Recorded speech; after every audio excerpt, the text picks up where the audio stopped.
నంద్యాల పట్టణంలో 11 గంటల్లోపు దుకాణాలు మూయవలసిందేనని one town CI Sudhakar Reddy హెచ్చరికలు జారీ చేశారు.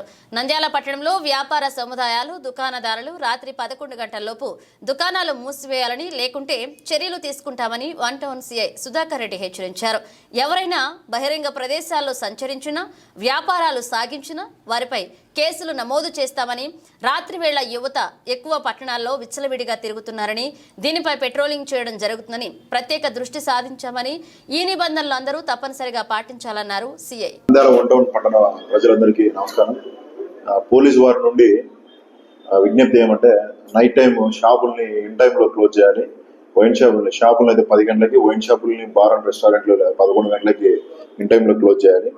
ఈ దుకాణాలు, ఫ్రూట్ షాప్స్, వెజిటేబుల్ షాప్స్ ని మార్కెట్ లో వాళ్ళకి కేటాయించిన స్థలంలోనే వాళ్ళు పెట్టుకొని వ్యాపారాలు చేసుకోవాలి. రోడ్ల మీద పెట్టేసి ట్రాఫిక్ ఎటువంటి అంతరాయం కలుగజేయకూడదు.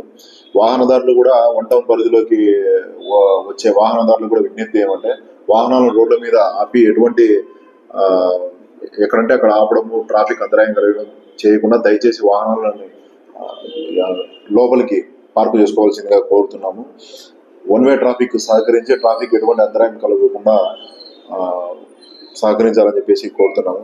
అంతేకాకుండా యువకులు రాత్రిపూట అనవసరంగా 11 టైంలో 11 దాటిన తర్వాత తిరిగితే, లేదా మద్యం సేవించి వాహనాలు నడిపితే డ్రంక్ అండ్ డ్రైవ్ టెస్టులు నిర్వహించబడును. అట్లా ఎవరైనా డ్రంక్ అండ్ డ్రైవ్ లో దొరికితే వాళ్ళ వాహనాలు సీజ్ చేయడమే కాకుండా వాళ్ళకి 1 వీక్ జైలు శిక్ష కూడా విధించబడుతుంది. సో ఇవన్నీ పాటించి ట్రాఫిక్ ఎటువంటి అంతరాయం కలగకుండా సహకరించాలని చెప్పేసి నంద్యాల వన్ టౌన్ పోలీసు తరఫున అందరినీ కోరుతున్నాం. Thank you. రాత్రి 11 తర్వాత ఎటువంటి షాపులు తెరవకూడదు, అన్ని మొత్తం క్లోజ్ చేసేయాలి. అట్లా తెరిస్తే చట్ట ప్రకారం చర్యలు తీసుకుంటాం.